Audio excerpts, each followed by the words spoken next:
بسم اللہ الرحمن الرحیم۔ السلام علیکم۔ ہماری آج کی ویڈیو کا ٹاپک ہے کہ جب آپ اللہ کے سامنے کسی انسان کے لیے روتے ہیں تو اللہ ناراض تو نہیں ہوتا؟ جی ہاں، کسی نے یہ سوال بھی کیا تو میں نے سوچا کہ کیوں نہ میں اس سوال کا جواب دوں۔ ویڈیو سٹارٹ کرتے ہیں، مگر اس سے پہلے ریکویسٹ ہے کہ کم سے کم 3 دفعہ استغفار پڑھ کر نیچے کامنٹ میں ڈن لکھ دیجیے۔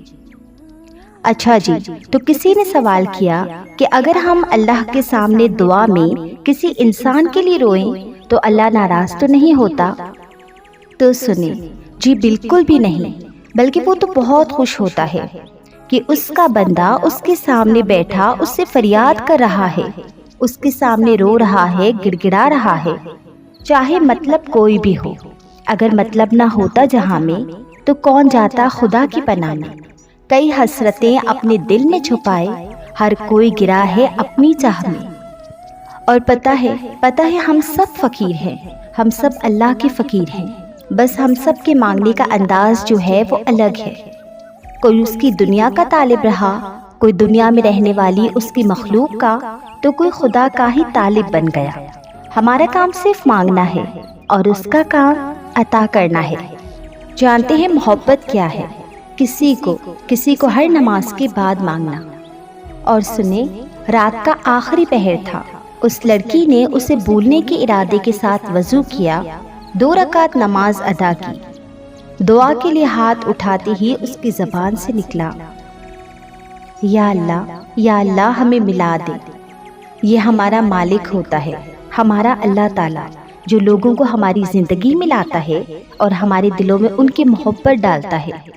وہی ہنساتا ہے، وہی رلاتا ہے، وہی مردہ ہوئے دلوں کو محبت سے زندہ کرتا ہے، اور وہی ان لوگوں کو پھر ہماری زندگی سے لے بھی جاتا ہے۔ دل اللہ کے ہاتھ میں ہوتے ہیں، وہی ان کو الٹاتا اور پلٹاتا رہتا ہے۔ جب اللہ ہمیں کسی چیز سے آزماتا ہے جسے کھونے کا ہم سوچ بھی نہیں سکتے، تب وہ اپنی مدد بھی ان ذرائع سے بیچتا ہے جو ہمارے علم میں بھی نہیں ہوتا۔ جب ہم توکل کرتے ہیں تو اللہ ایسے پوشیدہ طریقوں سے ہمارے کام کرتا ہے جنہیں نہ ہم دیکھ پاتے ہیں اور نہ سمجھ پاتے ہیں۔ حاصل نہ حاصل کچھ بھی نہیں، بس بات اس کے حکم کی ساری ہے۔ اس نے انتظار کی گھڑی تمہاری بہتری کے لیے ہی بنائی ہے۔ اللہ تمہارا دل نہیں بدل رہا، اللہ تمہارا دل نہیں بدل رہا، کیونکہ وہ تمہاری رضا میں راضی ہے۔ کوئی تو وجہ ہے جو تمہاری زبان پہ ایک ہی دعا اب تک جاری ہے۔ اللہ نواز دے گا ہر اس چیز سے جس کے لیے تمہارا دل ترستا ہے، جس کے لیے تم رات بھر سو نہیں پاتے، جس کے لیے دل میں بے سکونی ہے، جس کے لیے سجدوں میں تم بچوں کی طرح روتے ہو۔ جب تم اس پر اتنا یقین رکھو گے تو وہ کیسے تمہیں مایوس ہونے دے گا؟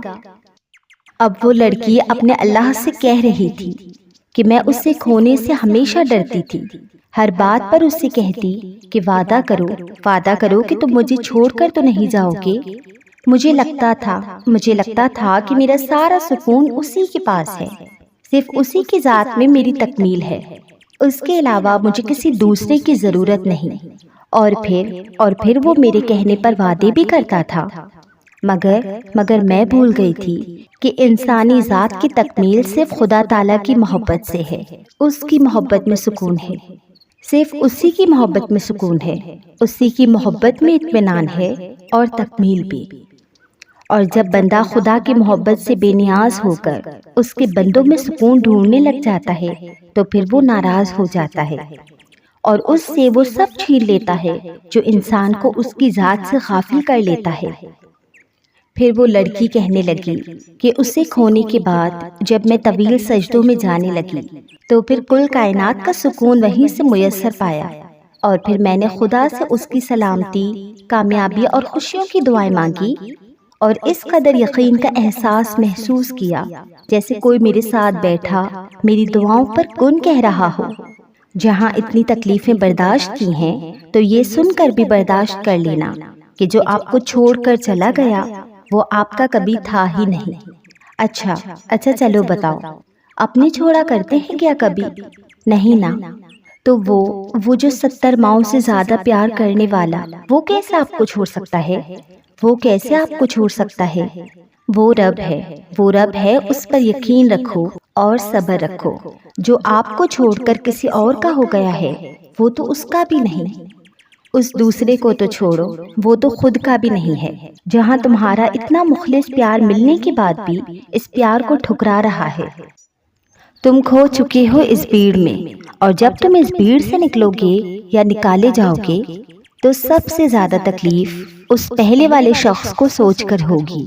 ٹوٹ گئے ہو تو کیا ہوا، محبت میں ہار گئے ہو تو کیا ہوا، گناہ کر بیٹھے ہو تو کیا ہوا، توبہ سے کتنا برس غافل رہے ہو تو کیا ہوا، خدا کو بھول گئے ہو تو کیا ہوا، اب تو یاد آ گیا نا، اب تو اس کی حدیں سمجھ میں آ گئی نا، اب تو تم گناہوں پر شرمسار ہونا۔ تو یہی اس کی محبت ہے، یہی اس کا کرم ہے۔ جب اللہ کسی کو اپنی طرف لانا چاہتا ہے تو پہلے اسے گراتا ہے، پھر اسے اپنے آپ سے روشناس کرواتا ہے۔ اور توبہ کی توفیق تو جناب تب تک نہیں ملتی جب تک اللہ معاف نہ کرتے۔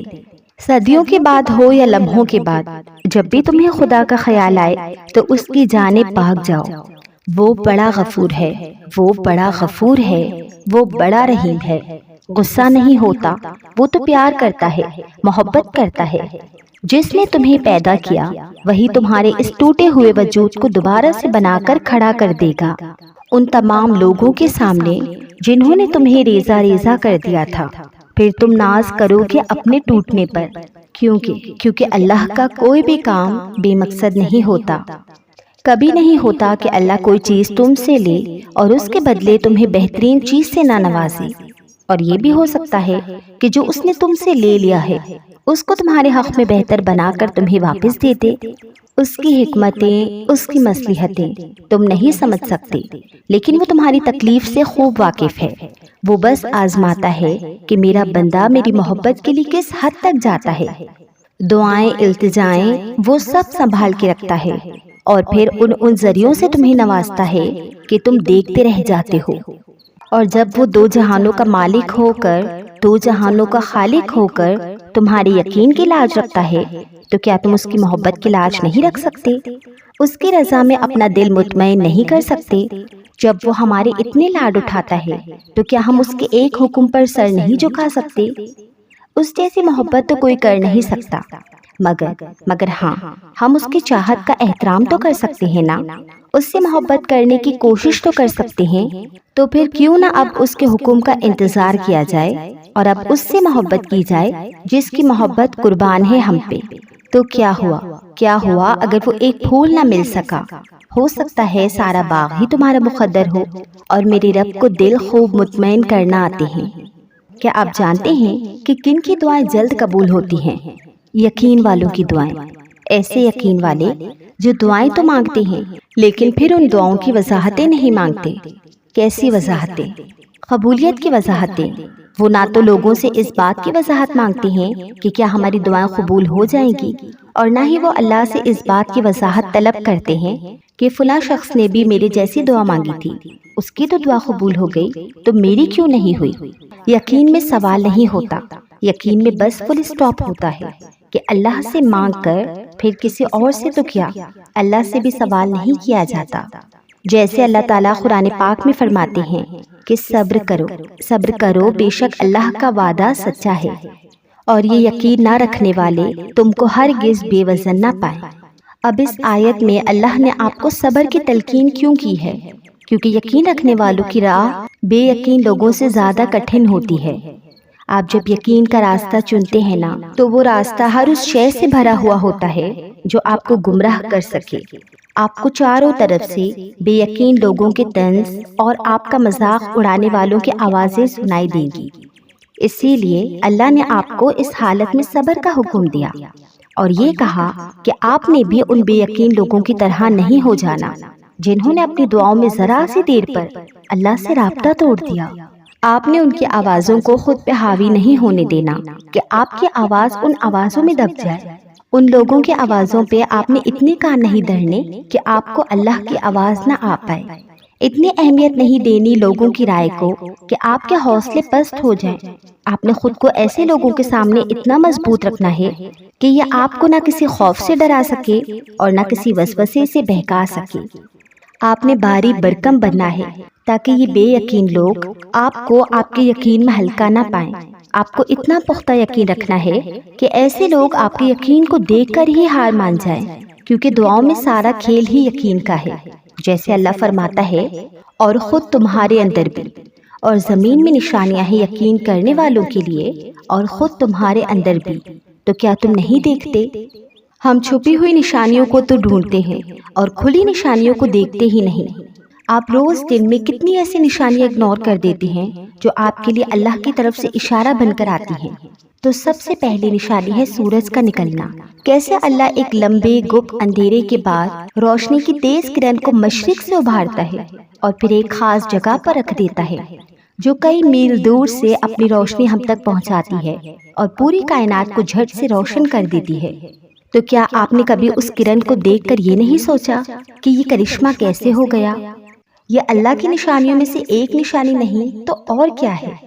تو اسی لیے اللہ پر یقین رکھو، کیونکہ اللہ ہر چیز پر قادر ہے۔ اللہ تعالیٰ تمہیں اسی سے آزماتا ہے جو تمہیں سب سے زیادہ محبوب ہوتا ہے۔ وہ تمہیں تمہاری من پسند چیز کے ہاتھوں بے بس کر دیتا ہے، اور پھر وہی بے بسی کہیں سجدہ کرواتی ہے تو کہیں فریاد لے کر خالی جھولی پھیلاتی ہے۔ ناممکن اللہ کے لیے کبھی بھی کچھ بھی نہیں ہوتا۔ وہ ناممکن تمہارے لیے بناتا ہے۔ جب تم مانگنے کا تسلسل نہیں توڑتے تب وہ دینے کے وسیلے بناتا ہے۔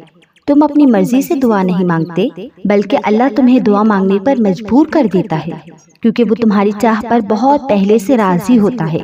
آزمائشیں تو بس ایک بہانہ ہوتی ہیں، بس تمہارے ہاتھوں کے دعاؤں میں اٹھنے کی دیر ہوتی ہے اور نصیب موڑ دیا جاتا ہے۔ پھر تمہاری من پسند چیز تمہیں واپس دے کر تمہارے اندر ایک نئی زندگی پھونک دیتا ہے۔